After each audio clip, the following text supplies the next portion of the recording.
In the shadow of a mosque in the East End of London, this could be the call that investors have been waiting for. Islamic banks like this one were once on the fringes of the British financial world, but now they're seeing a boom in non-Muslim customers. At the offices of the Bank of London and the Middle East, Nigel Dennison has seen applications for their flagship account triple over the last 6 months. Now about 80% of their savers are non-Muslim. People are looking for a different type of banking service, and they want to have confidence in the banks in whom they place deposits.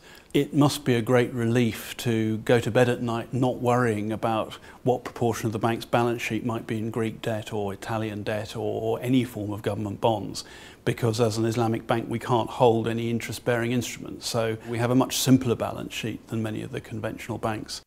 Islamic banks are at the top of price comparison websites like this one, offering high rates of return in a largely low-yield environment, so profit more than principles could be driving trade. But banking under Sharia law, with its ban on interest and unethical trading, could also offer consumers a brave new way of investing their cash. We have seen at a common level where we have credit card exploitation, where people get massive credit card amounts and then they can't come out of it, to big countries like Italy and Greece, where they get into this vicious debt circle.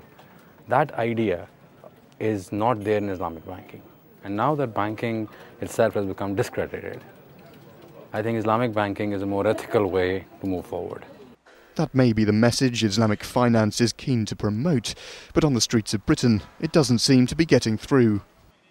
With Islamic banks, you don't really know where the money goes and what it's being used for, so there would be an element of doubt, I would suspect. At the moment, knowledge of Islamic banking is very little. What they do, how they do it, I don't know. I think people when it comes to money, people sort of stick to what they know, so they should definitely try and get their names out there more.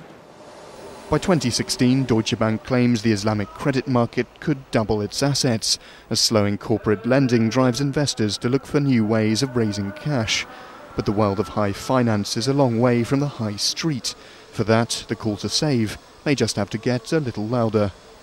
Ruairidh Villar in London for Reuters.